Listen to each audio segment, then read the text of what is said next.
This podcast is for entertainment purposes only and does not substitute for professional medical advice. Please seek a medical professional or healthcare provider if you're seeking any medical advice, diagnosis, or treatment. Thanks, everyone.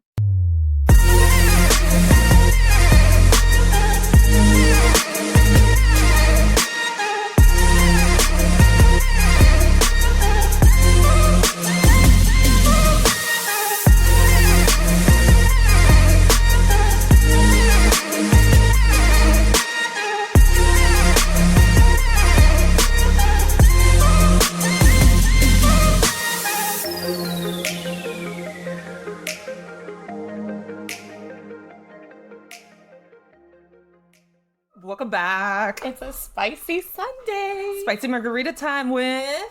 Hey guys, how are you? My name is Mario Hernandez. Mario. We finally got him back. I know. They finally dragged me in. How you guys doing? It is a Sunday morning. Yes. Mario's having a margarita. Yep. Mm-hmm. Jules and I are having mimosas. Yep. Very strong mimosas, may I add. Did you what? even put a splash of orange It's a juice? splash. Did you It's see food coloring like at the this people point. that are they're just like wafting Exactly. the orange juice? That's me. It just needs to be in this share the same air as orange Exactly. juice. It has to have the essence Yeah. of orange juice. But Mario, this is the last thing you thought you were gonna do this Sunday morning. No, definitely was not on. Did you take your athletic greens? I did take my athletic this morning. Well, Sponsor us. well, you know. Oh my God, Mario! If we ever get sponsored by Right. Athletic Greens, Mario would would be. He'll be all a over this regular podcast. guest. Yeah. I forgot it. What do you guys want me? I'll be available I'll whenever. do the ads for you guys. No problem. Anyway, so yeah, we're gonna want to have like more guests over and stuff like that. And our first is Mario, my husband. He's a family medicine doctor, and we're gonna talk a little bit about that in this episode. So Mario, go ahead and introduce yourself. Where are you from? So, born and raised here in Miami. Went to school here. Went to high school in Christopher Columbus. Represent Explorers. Did my Next door neighbor to Evie Oh yeah. Correct. in high school. Correct. Yes. We never knew each other in high school though. It's Yeah. so weird. Like I feel like And you we guys never- must have seen each other or something at least. Probably ran into each other somehow, but never really knew each other. Did you ever go to like those Columbus dances? The Yeah, sweet drinks? beach bash. Yeah, and- beach bash. Yeah. Yeah. Oh, You see? My goodness. You Yeah. guys must have seen each other like a million times and not even like known for whatever Beach reason. bash. Yeah. Then did my undergrad at FIU. From there, went to medical school in Grenada, St. George's. That was fun. Yeah, sure. Best worst time of our lives. Exactly. And then did my residency at University of Texas, San Antonio. And now we're back here. So, living the dream. Can't complain. Okay. Can't complain. Well, I'm just kidding. I'm kidding. I can, but I don't know how long we have. Exactly. So one of the jokes that we always have is that Mario is Evie's male version. I know. It's so funny. It's like To the point we've been trying to look for a, what is it? a Julio. A Julio.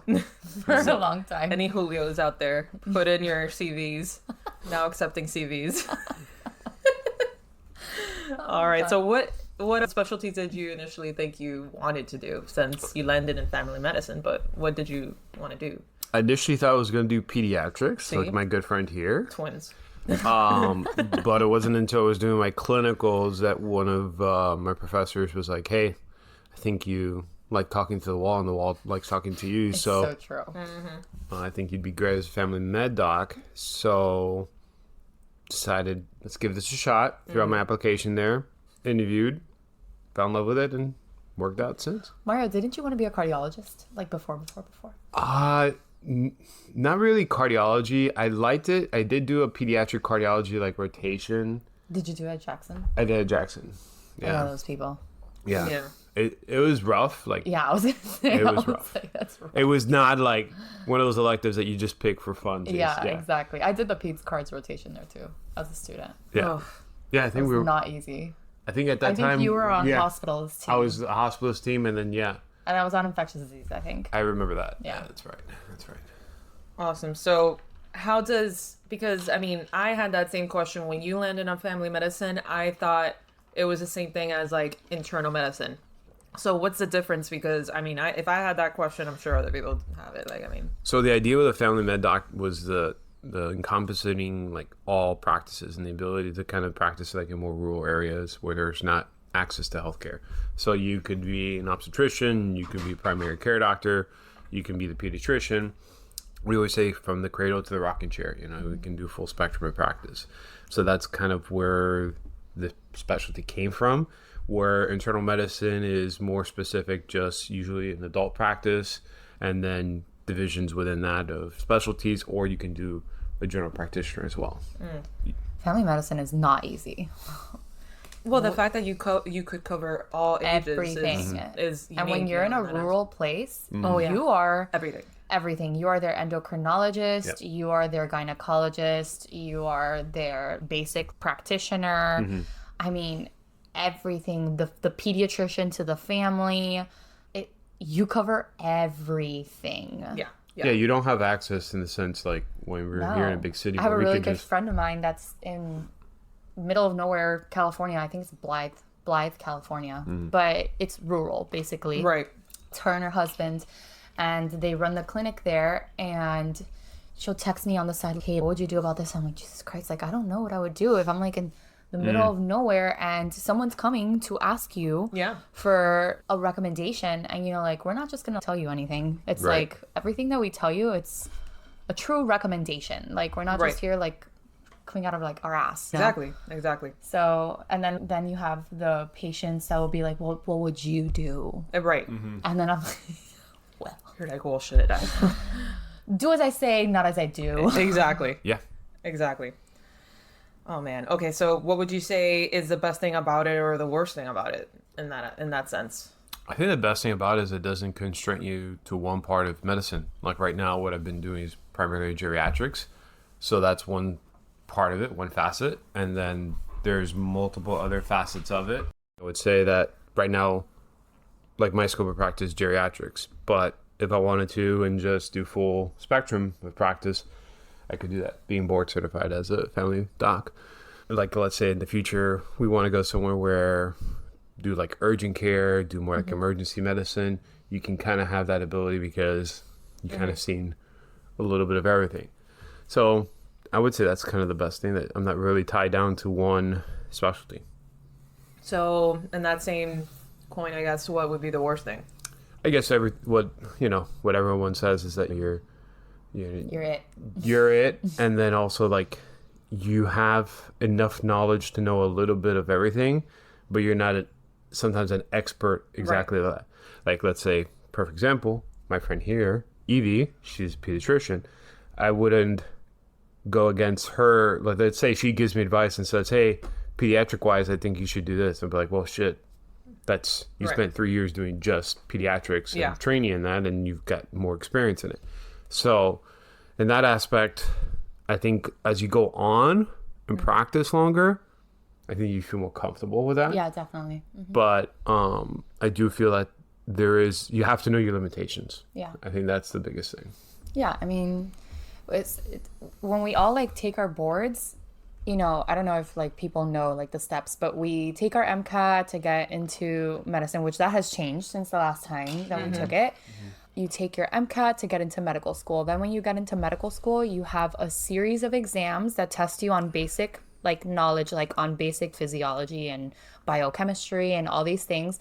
Then your last 2 years, this is how a typical traditional medical school is. Your first 2 years is books, and then your second 2 years is clinicals. And then after your first 2 years, you take one board, and it has nothing to do with specialty. It's literally everything in medicine. And then after, when you graduate or before you graduate, I can't really remember. It's been such a long time. You take your Yeah. step 2, And- you can take those steps, the tests whenever Right. you want. And before it used to be so different because before it was like DO schools and MD schools. And just the other day, I went to go do something at one of the hospitals, and I realized that the credentialing people, I'm a DO, so the credentialing people mistakenly put me as MD, which is a very common mistake. And I was just there with one of the residents, and I'm like, oh, it looks like they have me under as an MD here. And she's like, oh no, now I think you can actually like graduate either or. And I'm like, what?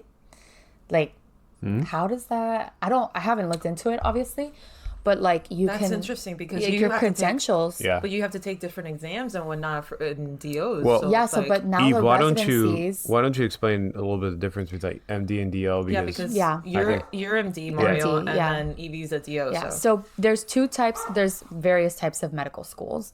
And, you know, you have the allopathic, which is your traditional MD, right? You graduate with your credentials of an MD, a medical doctor.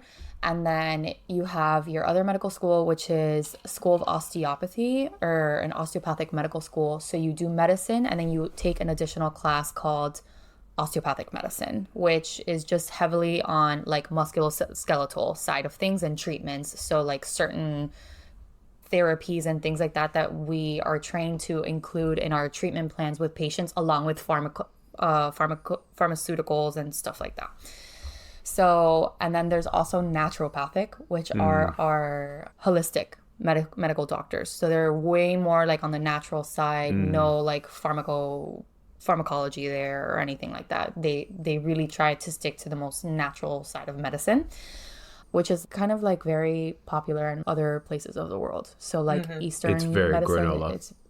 it's yeah, it is granola. But I mean, It has its points. Yeah, no. Eastern and a lot medicine is Oh yeah, no, no, everyone's been but around. and it's you been know, around for I way would- longer than what medicine here has been around. And I would for. argue that even like when you think of holistic medicine is way different than from Eastern medicine. Because Yes. Eastern Chinese medicine, even like Yeah. that spectrum of medicine has been around for for thousands. years and thousands of Yeah. years. So, and there's even and people, they got some great acupuncture. Some That's perfect what I'm saying. acupuncture is So, amazing. and that's what I feel like. But yes, you're right. It's not the naturopathic schools. I don't think really focus like on that. But it's like kind of Yeah. what like yeah. it usually tends to lean towards.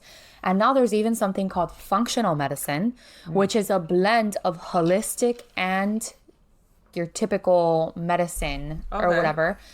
And they really try to try and integrate both of them. It's not like its own medical school, but it's its own specialty. Like you are Its own a board. functional, yeah, yeah, exactly. I think you could take a board Oh, just like if, interesting. Yeah. Okay. like if Yeah. you wanted to be infectious disease, you'd be functional medicine. Right. Yeah, I which think is they very call- interesting. Yeah. I think is. it's integrative. Integrative medicine. Integrative Yeah. medicine. Yeah. Which is very, very, very interesting. And honestly, I really do love that idea because Yeah. I agree think with you it, need to blend both worlds together. It's not just, hey, just let me take a give you a tablet. script. Yeah. Yeah. And I think that's what some people think that medicine is that we're just like giving you a script. And it's like, Legal, no, if yeah. you look at the last 6 visits that we've had together, I've been telling you to lose freaking weight, okay? Right. And exercise and eat healthy. Yeah. And you're still coming back with your blood pressures in the 170s. What am I supposed Okay, to do? like now? what am I supposed to do? And then if something happens to you, you're gonna be like, my doctor didn't do anything about it. Exactly. So Exactly. The classic, oh, why do my knees hurt? I don't know. 300 pounds will do that to you. You know? Yeah. exactly, or yeah, it's just I swear to God, I have people that come to me for like, you know, constipation, and then but you have 7 days of fever, and then Right. you're like, she's had 7 days of fever, and I'm like, why the fuck didn't you come earlier? Yeah. Like, Yeah. You come on someone day get a 8. blood culture on this kid. Yeah. You come on day 8. You know, like what the Yeah. hell? I just want to be very clear. We're not fat shaming. We're just giving the facts. yeah. There's a difference between like you No, know we're definitely not unhealthy. Yeah. And Yeah. we've talked And about we've this. talked about this too. We've talked yeah. about this multiple times. Like there's Your a body difference image has nothing to do with Correct. your health. With- and I'm we're sorry. talking about healthy weight. Yeah. you No, know? it's- And like me, Like, like literature I'm has- overweight. Like by BMI, by three like of us. BMI, Technically, I our am BMIs, yeah. overweight. But let me tell you, I exercise. Yeah. I eat like as healthy as I can. You Yes, me doy you mi throw in those gusto. athletic greens, right? Yeah, exactly. No, Mario fixes all his problems with athletic greens. all of them. Hey, But look, I did my blood work. My cholesterol is perfect.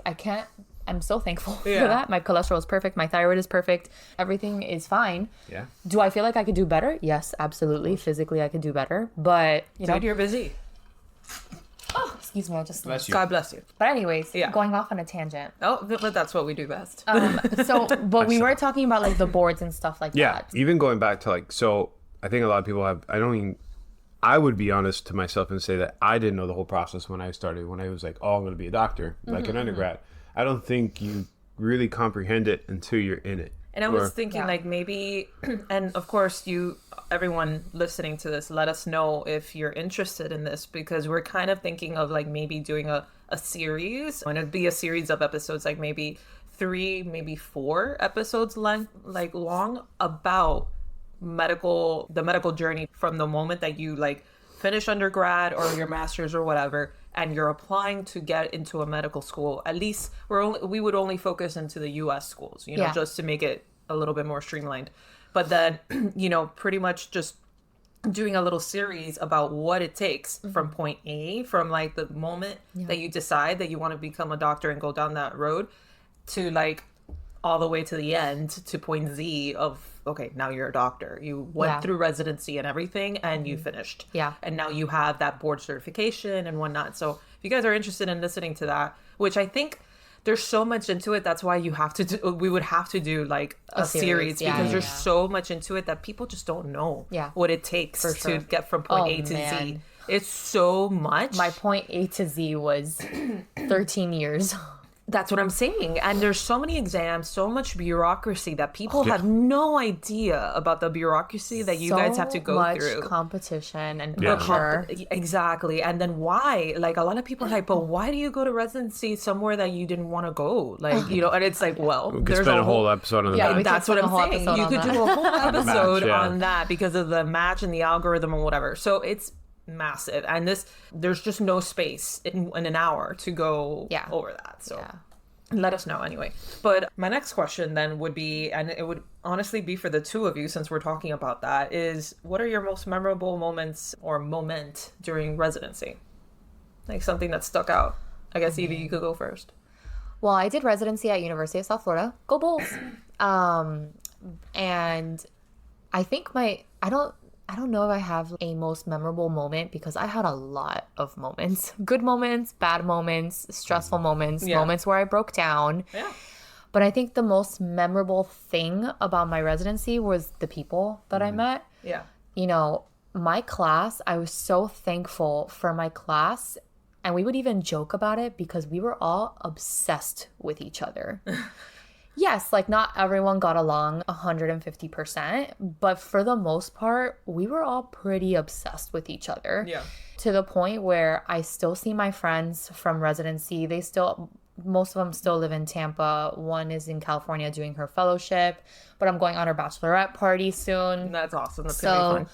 But those are the people that I remember, and my seniors and some of my attendings, that residency is really tough. You're talking about, you go from being a med student, okay?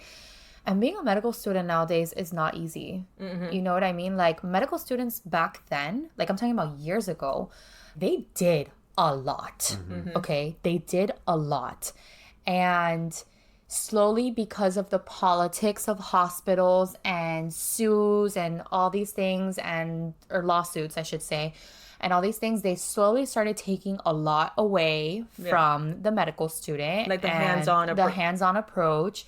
And it was really just observe. And then you get to residency, and your older attendings that did all the shit when they were medical students, they look at you, they're like, I remember my attending in NICU. I'm talking about premature babies, okay? I remember she was like, hey, okay, me as a resident, she's like, hey, so, all right, this baby needs a chest tube, so let's go ahead and prep, right? God. And I'm here, I'm an intern, Yeah. okay? Like- First of all, I've never done a chest tube. Right. I've taken care of chest tubes while on my surgery rotation and the ED and stuff like that, but I've never done a chest tube. And you're telling me to do a chest tube on a 28-weeker? Oh my God. Oh my God. No, And thank then- you. Oh my God. So then I tell her, I was like, I've never done a chest tube. And she looked at me with her eyes like if I had 3 heads. And she was like, what do you mean you've never done a chest tube? I was like, I'm not allowed. I'm like, Yeah, I was like, I told her straight up, I was like, I would love to know any medical student that's done a chest tube on a premature patient. Never. I'm sure it probably exists back then. Yeah. And maybe even now, if they got so lucky, dude, I was lucky enough if they let me suture someone, okay? Yeah. Right. Or like do like an IND on an abscess or something. So it was just crazy to me how like back then is so different from now. Yeah. So, but anyways, Back to your question, Jules. My most memorable moment was definitely with my friends. Well, I mean, that was memorable on its own. Like, Yeah, that's actually pretty memorable. Like, speaking of a memory. Putting your chest into a premium. That's yeah, or even Yeah. like having to confront that idea of like, you want me to do what? Yeah. Well, when I intubated my first patient, when I intubated my first baby, that to me was so crazy. I'll never forget that. Yeah, it's like crazy. And like the thing is, like those procedures are just like things that you just remember because it's things that you don't get to do often. Of course. But like really, like you can teach a monkey how to do a procedure. You know what I mean? Like you can, I think that's what a lot of people do. It's like, oh, well, what kind of procedures do you do? And I'm like, you can teach anyone off the street how to get a central line, like how you do anything. Like the art in medicine comes from all your freaking knowledge that Right. you have to do to get to be able to understand the procedure and all that stuff. And when shit hits the fan, what to do about it. Exactly. The critical thinking about it. Exactly. Like how to diagnose a person, what the decisions that you gotta take. Yeah. Really. Yeah. Okay. All right. So that makes sense. And sorry for the barking in the background, but that's just what it is when we record at my house. What was your most memorable moment, Mario? So funny enough, I was on my phone, not trying to be rude, but I was trying to find the photo. So this photo, so I went to University of Texas in San Antonio. Okay. This photo, what I'm showing the girls, maybe they can post up later, is what we called snowpocalypse in San Antonio. So there was a time when I think we got, what was it, 6 inches or something? It was record breaking. Was that the time that like everything froze over? Yep. Yes. And that we lost electricity for like a whole Yeah. week. That's Yeah, like there was- crazy. there was Julie was awful. freaking. Well, I was Whoa. freaking out for you guys. Yeah, we didn't have electricity for 2 weeks. The inside of the house Was freezing. Yeah, it was in the 40s inside the house. That's Right. And I insane. had Insane, and I had insane. our kid that he was 3 years old at 3 the years time. old, yeah. I was like, what the hell am I going to do? Like, I need to keep him Warm, It was yeah. it was not a fun moment. No, that's very It's like- anxious or very anxiety. Like, So yeah, thing. that was that then, but go ahead. So the reason why I bring it up was that it was funny because they ended up doing rotational shifts that, who was an inpatient to help cover the hospital, because at the end of the day, the hospital became kind of like the place, right? So long story short was that I remember, since most people didn't have a 4x4 or didn't have a truck, one of my attendings actually calls me. He's like, hey, just so you guys can be safe, I'll pick you guys up. He had an F-250. So 4x4, whatever. We're like, okay, perfect. Then he had no power, so my payment to him was I made coffee, so I was able to at least have coffee because by that time we already got our power back. Well, no, we had the stove, we had the gas stove. Oh, that's right. we had and a my mom gas would stove. make Cuban coffee off Well, of it. and not even that. I would do like Can't go old can't school, go like without it. but old school French press, like that too, hot yeah. coffee, 'Cause American you coffee. Just boil the water. Boil and the you put water, it throw in. it in, and so That's right, I I would forgot pay him in coffee. But long story short is that when we're going to the hospital, mind you, we're exhausted, we're tired. He has a family, I have a Worried. family. We're worried. We don't want to leave our families alone. We're driving, and we don't realize that one of the bridges ice over. Oh my. We're not from the Northeast, man. This is San Antonio, Texas. Okay, we're not. The idea of a snow like iced out bridge does not really hit And you. there's no snow prevention. Like there's no snow they don't plowing. There's no salting. no They- salt, yeah. They don't salt the roads. Like Nothing, Home nothing. Depot didn't have salt. Yeah. Oh my god. It was, Like- that's why the whole town shut down, because there's no measures for snow at all. At least back then when we were living there. But Maybe then- things changed now, but back then, yeah. So just to get to the point was that as we're literally driving, the car does a 360 on the bridge. On the bridge. Yes, on the bridge. And I'm there in the car with my attending, and both of us are screaming to high heaven. Mind you, he was a great driver, so was able to put it into a low gear and get back control. Jesus As Christ. another car was oncoming. Oh my god, what Yeah. a disaster. Yeah, no, this was, and mind you, the bridge, like, if we would have gone over the bridge, it would have been Yeah. gone. So that was memorable, fun time. Snowpocalypse, doing our inpatient rotation during I don't know a why we snowstorm. always had a snowpocalypse wherever we would go, except Grenada, obviously, because I mean, if Grenada froze over, then hell froze over. Yeah. So, but like in New York, we also had a snowpocalypse. Yeah, and I'll post that photo because it's just me. I have a light on my forehead, and I was so worried about our kid. Not even me or my mom. Like, fuck it, we'll just bundle ourselves bundle up and we're ourselves up, fine. yeah. But yeah, and I could do the same for Amar, but he's 3. Like, it's Yeah, different. it's So I was like, It was your motherly instincts, yeah. I need to get this house warm. I need to do something. I was like, and I ended up looking through, or back then I didn't have TikTok, but I looked like through Instagram and all these other things that were going viral. Yeah. And then it was so bad that people from Alaska were giving people Tips. from Texas, Tips people on from what to do. Texas tips on what to do when you don't have power or whatever.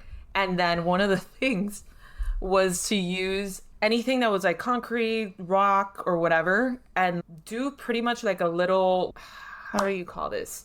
What do you call that, Mario? What I ended up doing with those things? It's like a little oven almost. Almost, and it's like a little radiator type of thing. So the idea was to keep those rocks hot, and then that would keep the space almost like a around sauna. it. Like you think about it, it's like Yeah. a It would concept. keep the- Use the ceramic of the exterior to maintain it, and the rocks, and it'd be like a little warm radiator. Like a warm... Here you are, Jules, biology major over here, doing some physics. So MacGyver what over did here. I do? I went out there, and you know those blocks, like those brick blocks Yeah. outside that you use for stepping or whatever. Yeah. I had a couple of them extra, and I started hammering them, and I was able to like makeshift with the pieces, warm them up over the stove, and then like we put them around like the house and shit like that to try to keep it warm, and it kind of worked. People are gonna just be like, "You guys should have just worn layers."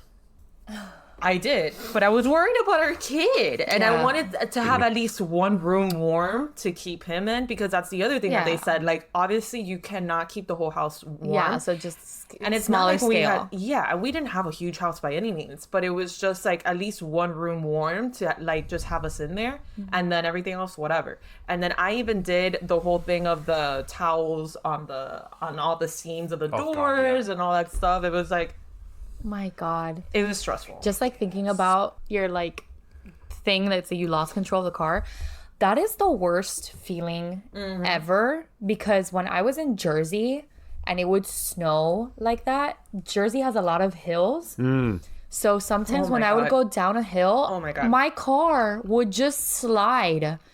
And I Jesus had Christ. no control. Like, that's it. It's Yeah. a feeling that you're like, You're falling, well, like- God, Jesus, take the wheel for real. Yeah. Okay. Jesus took them for real. Like, because everyone parks on the streets too, Right. in Jersey. So I was just like, I'm sliding. I'm Yeah. sliding down a hill, and I could potentially just crash into someone's car, and I have zero Yeah, control. you can't breathe. Yeah, You yeah. can't do anything. Zero control. I remember I used to live with some of my friends during my last year, and they had a driveway that was like kind of like a little bit steep, and there was black ice, and I knew that there was black ice there.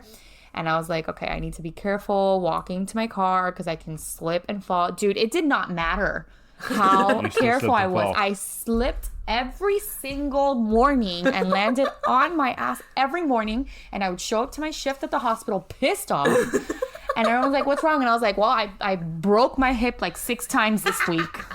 So it was so bad. And when you slip on black ice, it's not like a little, It's catastrophic. yeah, it's like my whole entire body is like 6 feet in the air. My legs are over my head. Te fuiste. Yeah, me fui. Goodbye. And then I land, and then you just lay there because you're like, I tried so hard to avoid this. And you just lay there just thinking about the fact that this is the 4th time that this has happened to you this week. No wonder you hated the Northeast at the end of it. I love all my friends there. Still really good friends with them. And I remember they were like, Evie, like you don't think that you want to like stay here? And I was like, nope. I was like, I'm sorry. I love you guys, but I am getting the F out of here. I'm like, take me back to Florida. I want to go back to Florida where the heat, the sauna, I'm walking in a steam bath. Give it all to me. I will take 3 showers as long as I don't need to break my hip every goddamn winter. And winter over there is 10 years.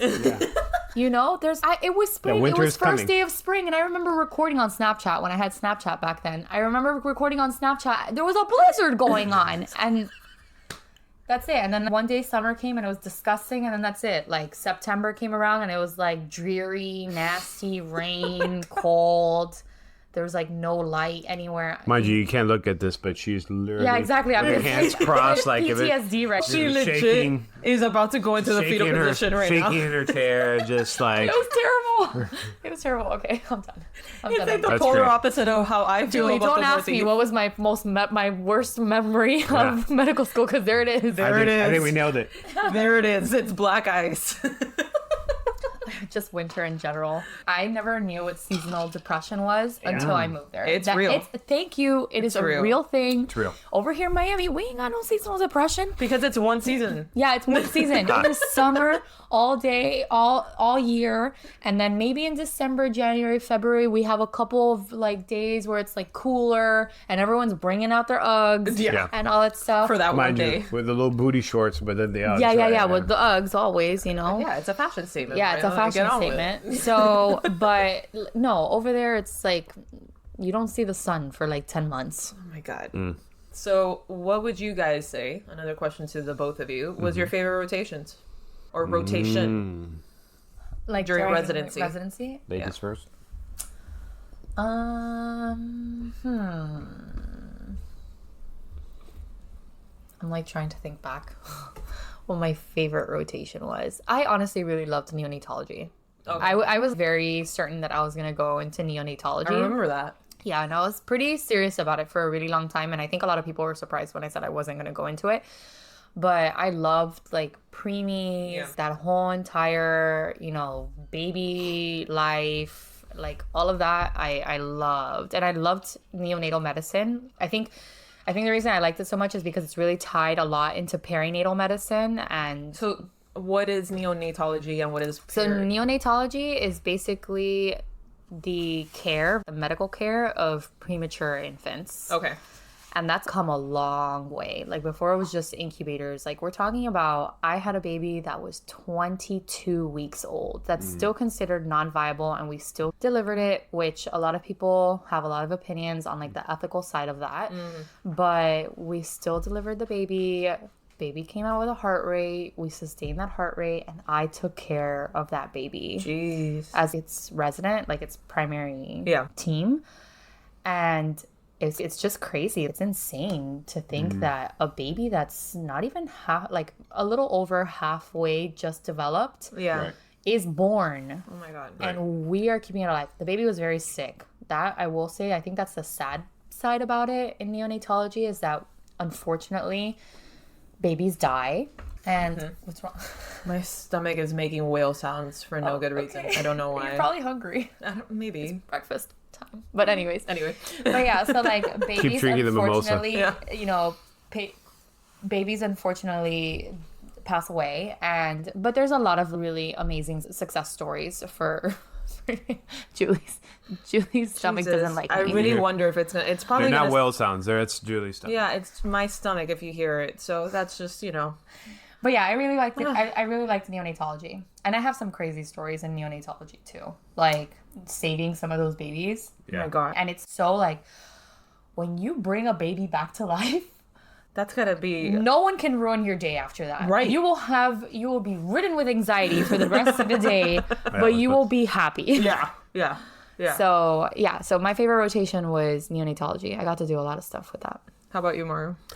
It's funny how you say your favorite was NICU when my least favorite Was was NICU. NICU because as family med, our program required us to do NICU. Do NICU, yeah. Some of my friends in family medicine also had to do NICU too. Mind you, we would do it with pediatric residents, and they had done it like maybe once or twice already. Before, yeah. And we were doing it as a third year. Yeah.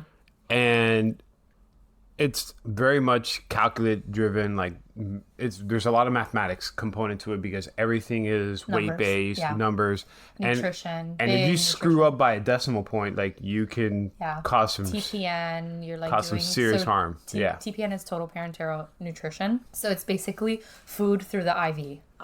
Yeah, so you have to calculate that for all the babies because they can't feed. Yeah. No, I told my wife I honestly wanted to break down every single moment. He was an emotional mess. Yeah. Well, I guess I don't know if you were a mom yet when you did your NICU, but I was a dad, so not an easy, not an easy rotation. Well, one of the reasons why I didn't go into NICU is because of a case that I had, and then I was like, I told myself it was just a very real conversation, and I think it's a real conversation that a lot of us have that we don't really like voice it out to the 100%. world.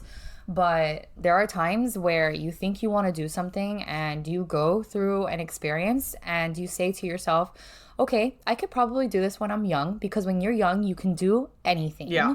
Right. Like you can do anything when you're young. But is it something that I'm going to want to do when I am 60?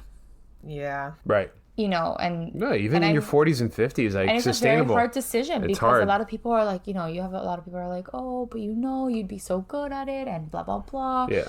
And then they're like, almost like, when I told my program that I wasn't doing NICU, It's like disappointment. yeah, it was like disappointment. They were all very surprised. Yeah. And it was almost like, oh, but why? And all these things, I'm like, dude, listen, I already had this whole entire conversation with myself. Yeah. Like, the last thing I need to do is sit down and explain my decision to someone Yeah. else. Right. Absolutely. And it's like, I thought about it. It was a hard decision. Trust me, it was a hard decision for me to make. You know, it's because medicine is, yes, you can always go back. Like right now, You could always do I'm fellowship. going on my 3rd year out of residency, and I can always go back if I really want to. Right. But that is a huge leap. Yeah, Yeah. that's a Because career change. That in is a essence. career change. Yeah. It's not just like, oh, well, I'm going to casually just jump back Because that's into what- neonatology. I would be like a freaking intern again in neonatology. Yeah, I know my basics, but That's the thing. I feel like people would be thinking that, like, oh, you could just switch. No. No.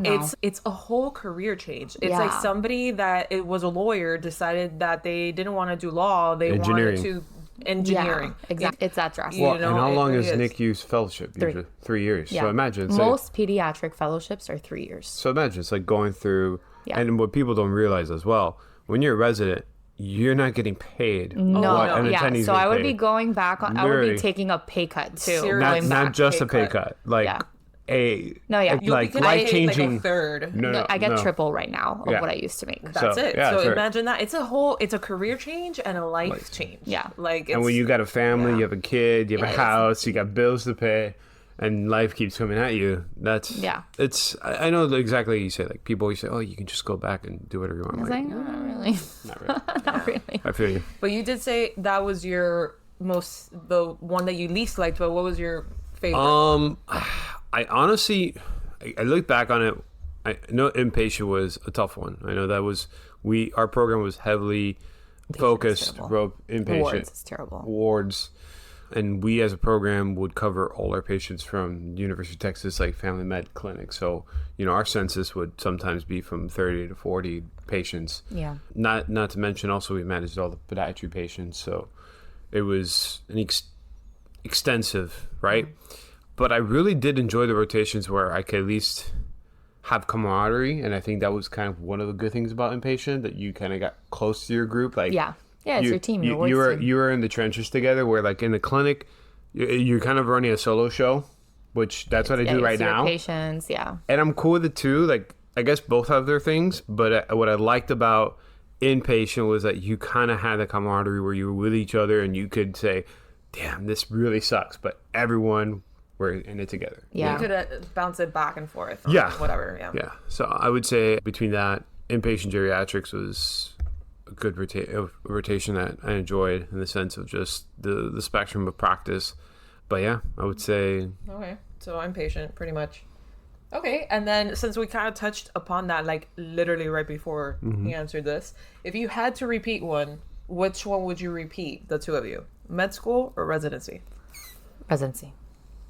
residency, Yeah. 100%. I will never go back to medical school. No. It was, like, not even like that's not even a question. Not even a But question. Okay. Residency is I don't care. Well, I know certain residencies, whatever, but I just still think medical school is a whole different ballgame. Yeah. No. Yeah. No, don't ever. So every time someone asks me, they're like, "Are you a student?" I'm like, "Hell no." I was like, "Don't ever put me back to that stage of my life. Yeah. I don't ever want to be a student ever again." And it's just different. I think Like, we've all you- had that dream where like, oh, did I really graduate? And now I gotta go back. Oh my God. But I feel nightmare. like, yeah, no, it's a nightmare. But I feel like students get treated differently. Oh, yeah. They're not, it was just, you have to study. It's so much pressure, so much competition. Oh, you have to impress people. And then to get into a resident that you really want to do. It's it's sometimes like, very oh my fake. God, It's very yes, fake. It's very not. fake. And It's not a. And I think what you were I'm not saying. saying it's for everyone, but for the most part, it truly is, dude. Like when I was a student, you have to be like on.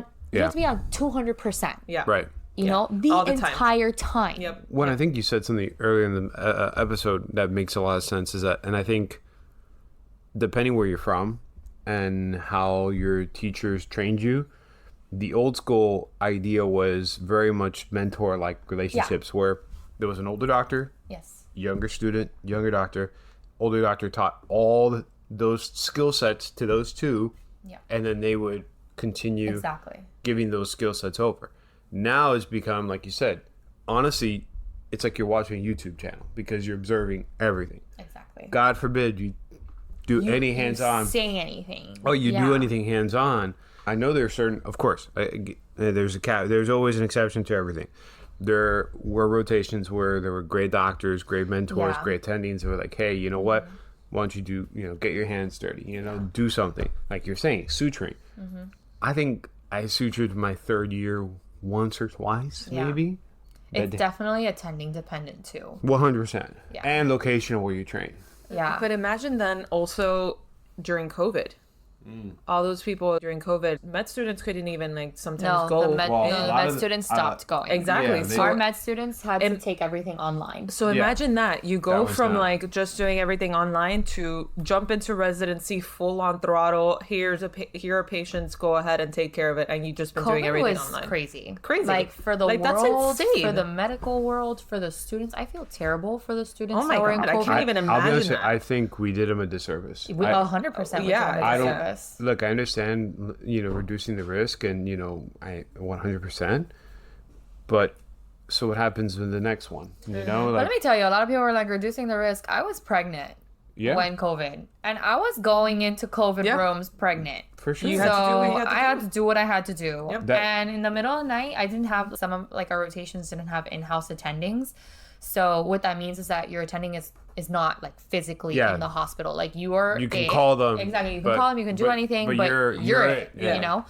And when an admission would come and a COVID admission would come, we were the ones seeing those patients. And when COVID first came out, we didn't know, Oh, no. That was the Wild Wild West. I remember we actually ourselves admitted friends of ours that were on rotations with us, in our class. I do think that those first couple years were kind of hard, but at the same time, I guess they taught us something really practical in the sense of being that person. Like, hey, you know what? No matter what, you're it. You got it. The buck stops with you. Where I felt like when third year or last year of clinicals, we had some of the students start residency that had just done COVID, and you could see it that they were bushy eyed and they were just freaking out. They're like, we just came off online. And I was like, what? Yeah. And now you're thrown inpatient and you're expected to go and That's just not even fair. Ground on 10 patients and know what the hell you're doing. It's not even fair. Rough. And also our patient load really decreased during COVID because we were really not trying to have anyone near any kind of exposure in the hospital. So even our interns and stuff, COVID happened during my third year of residency. So I was already a senior. Yeah, second year. And some of my interns, the most common thing that we would admit to the hospital, my interns didn't really have a lot, good experience with because we just didn't get. I'm telling you, when I was an intern, I would get asthmatics. That was every day, just an asthmatic, a bronchiolitic, UTIs, whatever. UTI, sepsis, all these admissions. And then during COVID, it was just our census was just so. It's funny how your census, ours was, I guess, the opposite because what happened with our program is from all our outpatient rotations, they literally scaled all those down so that we'd have more support in the inpatient setting because we needed more bodies in the hospital. Right. So pretty much they created multiple groups, multiple teams to manage inpatient. Yeah. But it was also a scope of practice that a lot of family doctors, let's face it, we're never going to touch a vent. We're never going to be in an ICU setting. No, and they have COVID teams. You know what I mean? People. Then that's COVID. And that's what we did. So we had our group, Team B was a COVID team. Yeah.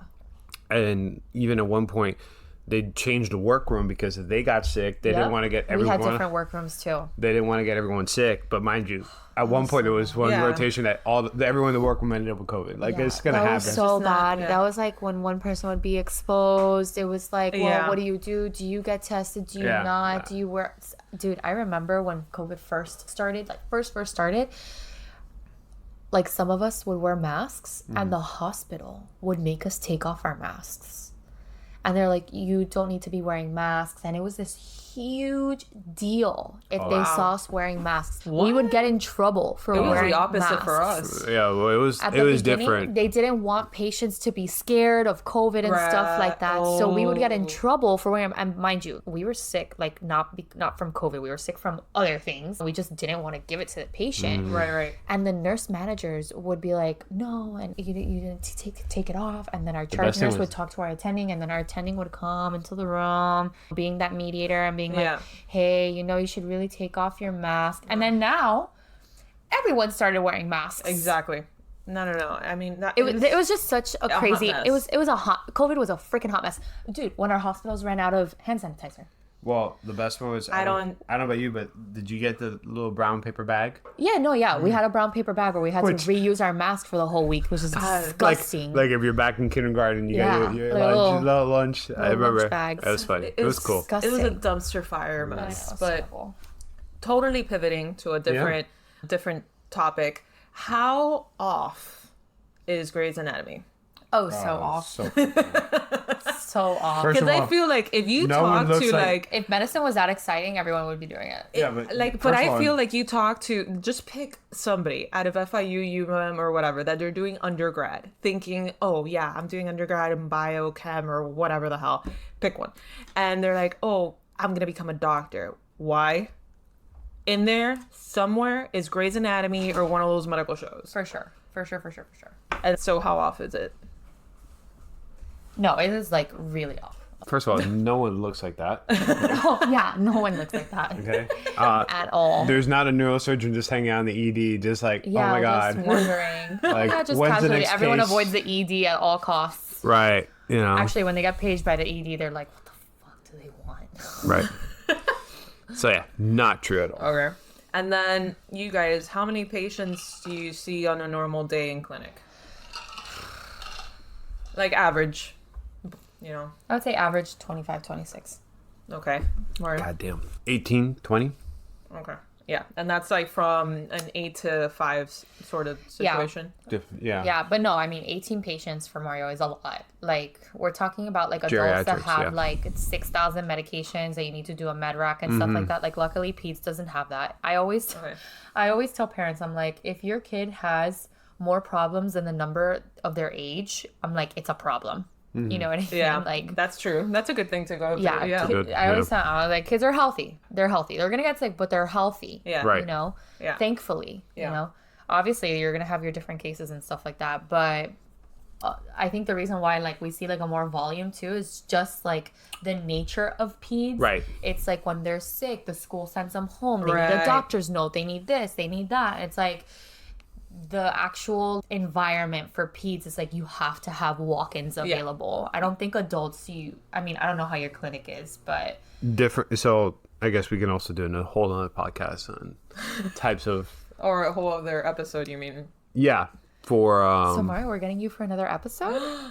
sure. I'm down. But so there's a big difference. So I do geriatrics, but Medicare Advantage or Medicaid Advantage, better said, is kind of a different scope of practice. So we work in a capitated healthcare system. So imagine every patient has a number assigned to them based on their problem list, which is called HCC coding. That HCC coding then gives it a numerical value and worth of dollars and cents that the government has to then repay quarterly, right? Recently, there's actually new bills passed that are going to decrease the amount of money that is going to be reimbursed for these type of patients and these problems, which is a problem on its own because these patients are extremely sick. Problem comes is when clinics or practices overly code for problems that are not appropriate. So then the idea with capitated healthcare system is that you are responsible for the patient entirely, 100%. Every time they go to the emergency room, every time they get admitted, that's on you. That's bonkers. And that affects your metrics. That's like insane to me. It is. Like, I got affected People every don't- time like a parent took a kid to the ED. Oh, my no, God. I know. Yeah. Well, Yeah. imagine. I So can that's imagine, yeah. don't believe that is the way of practice. Of course not. And Because anyways, how does that fall on you? If I feel Yeah. sick enough that I need to go to the ED, Isn't that is it my like- choice. That has nothing to do with my doctor. The way our clinic is run is in the idea that call us first, come here first. So we really work almost like as an urgent care and primary care. So that's why it's craziness. So what if a patient comes to you, sees you in clinic, but you say like, no, you need to go to the ED? You get dinged. How is that a thing? Exactly. I don't know how understand that. If they have a motor vehicle accident, you get dinged. Oh yeah, Yeah, they it having a just heart is- attack. Oh my God, just stop. I can do a whole entire episode on how fucked up this system is. Yeah. Well, Yeah. and the problem is this is also So why the patient comes in, okay, and they are, I don't know, hemoglobin of 4, tachycardic, I just had that. I had a hypotensive. hemoglobin of 6. I had to send him in for a transfusion. Uh-huh. I got dinged. You got the, what the, so what are they supposed to do? Are you supposed to give the transfusion? Are you supposed to give your blood to the patient? Yeah. It doesn't make any sense. Oh, I'm in shock. I run lines in clinic. I do LASIKs. I do yeah. No, well, LASIK's okay. Like that, is a pill form. I understand. I do all my INDs. I don't send any of my INDs out. What's INDs? Incision Incision drainage. drainage. Wow. Yeah. If you have someone that needs suturing, you suture them up. If not, send them to the ED and get dinged. How much? And then Mario's seeing 18 patients a day. How are you doing INDs and stuff like that and seeing like all those numbers of people? This is why everyone is burnt out. Exactly. 100%. This is why everyone is burnt out. And it's not because we're not trying to give you the proper care. You know what I mean? It's because they expect you to do way more. Than you Honestly, can Mario. possibly Oh my do. God. Yeah. That's crazy. So yeah, let's say, that's the other thing, because then the expectations call you, so they have access to you. Yeah, he has his own phone. You have a and work. then they text him. Oh yeah, whatever patients will call you and text you directly. directly. Because No, the idea is no middleman. to reduce. We have to a reduce hospital. hospital admissions. No, but there was that Do you have to example. document every single time? Oh, that I they do. call you? I do. I always document everything.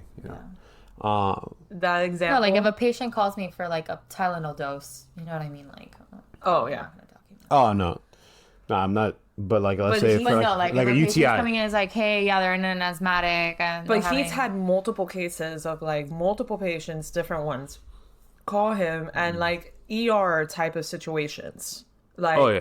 I don't feel a part Left of my sided body. doctor. or, I have left sided weakness with vision changes. I'm That- like, why are you calling me? Why? Call 911 like now. Yeah. no, Now. and they're calling that line like his Someone do a his stroke work phone, alert. or they're texting him, and it's like, stop texting me and, honestly, call that's 911. I know that they're encouraging for you to go to your primary care doctor, but dude, there is a line of safety. 100%. You are encouraging someone that has a medical emergency to call you to waste time. Wasting Right. time, exactly. Well, there's golden Valuable hour. Because if you time. have for a stroke, you have a certain like time before they can even administer certain medications and stuff like that. And For TPA? strokes and heart attack. that's what I'm saying. For strokes and heart attack, like minutes are gold. Yeah. Like The they're first gold. 4 So hours it's like, with any type of emergency, let's face it, 3 to 4 hours, like those are precious hours, and you can't get that back. If Because- my dad one time had like diaphoresis,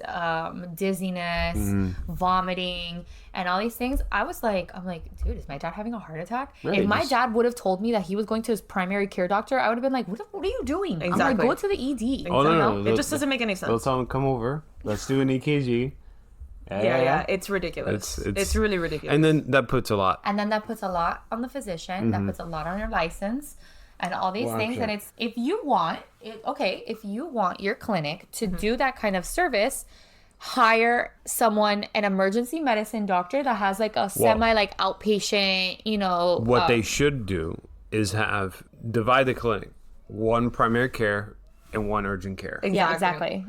so that there's a division because Yeah, there's enough. and make sure that you have the things that you need to run an Correct. urgent care Correct. as well, 100%. like a Right. triage team. So we had a patient literally had a seizure in our waiting room. oh my god! Mind you, oh my god, I'm oh my like, so do we have a crash cart? Do we have any anything. anything? Any emergency anti-epileptics. Do we even just have nothing. Caprock so I can load them or Yeah, something? nothing.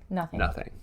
So, So then what the why? hell is the point? What's the Yeah. point of bringing in? Nothing. That is putting a patient's life at risk. That's like malpractice. Like that whole system. Literally, get into this. I grab. not even- You just grab the patient, put him on the side, and let's go for a ride and call the paramedics. Yeah, which you all. could have just probably done at home, and you would have saved yourself a seizure. I Yeah. don't know. But Yeah. Moving on, because Oh, now yeah. this is a whole nother episode. yeah. Pivoting. Scrubs or business wear? Oh damn. Scrubs. Fuck yeah. I do love scrubs, and I think I would choose scrubs. Scrubs. but sometimes it's nice to dress a little bit. Yeah. Like- I think it's different for females too. Like no, but let me tell you, sometimes you want to be like really comfortable, and I feel like work clothes is not comfortable at all. it's No. not. But sometimes I'm about efficiency. pants and blouse, I could probably do like a day of a pants and blouse. But then again, I'm sure I'll wear the pants and blouse and be like, God damn it, like why didn't I wear my scrubs today? Look, I can tell you all the positive about scrubs.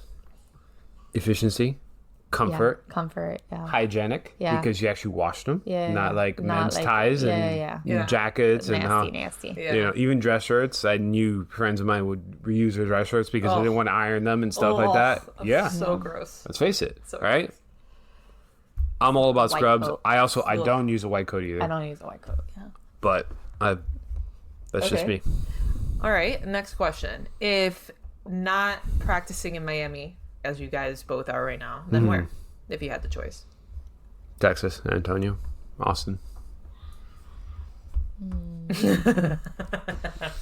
He's really thinking here. That's easy for me. Yeah, I agree with I you. do would- Tampa. Yeah. Yeah. Yeah. Tampa's a great freaking Tampa or town. I love- California. Okay, California. Yeah. Okay. Tampa's a good one. Yeah, Tampa. California, I love Tampa. Tampa. I like Tampa. Love Yeah. Tampa so much. I've always said it. If there was another city in Florida I would live in, Same, Yeah. 100%. I would close my eyes and be like, okay, I'm going to Tampa. Yeah. I see everyone there. Because you still have the Cuban, influence Yeah. as well. So Culture. you're not Yeah. like small. It's like small, big. Small, big. Exactly. Yeah, it's hard. It's hard to describe it. But Well, and then that's- You have You St. got- Petersburg you got- next Yeah, door. the clear beaches water. are You got Clear Fort water. Myers, Yeah. Naples, Oh like my that. God, stop, guys. Why? Why are we talking about this? So we're gonna retire. Yeah, there, right? we're retiring over there. Or the my Keys. God. I love the Keys too. Oh, I love the Keys. Too. yeah, the keys. The only thing with the Keys is just the in and out. Like I having one know, way. but like when you live there, Oh, you know yeah. what I mean. Like you just Sure. you have a boat and you just Your enjoy quality of life is you know what so I mean? different. Oh, 100%. And the islands are nearby. You can just so down. island hop. Oh my God, I'm a total sucker for that salt life water. I'm safe. thing. I'm right there with you.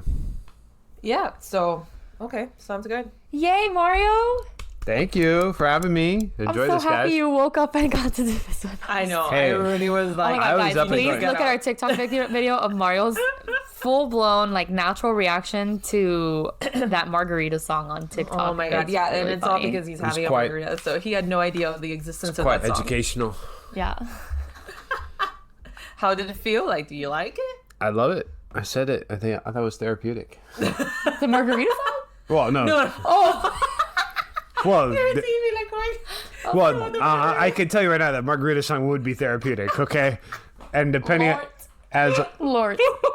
but no, yeah, the podcast was great, and thank you for having me. Yay. Anytime, as long as, I mean, it's just hard to coordinate schedules and stuff, and we're gonna Yeah. try to like have other people join us as guests with different specialties, different walks of life and stuff. But yeah, this was Mario, and we'll see you guys in the next one. See you later. Bye. Bye. Bye.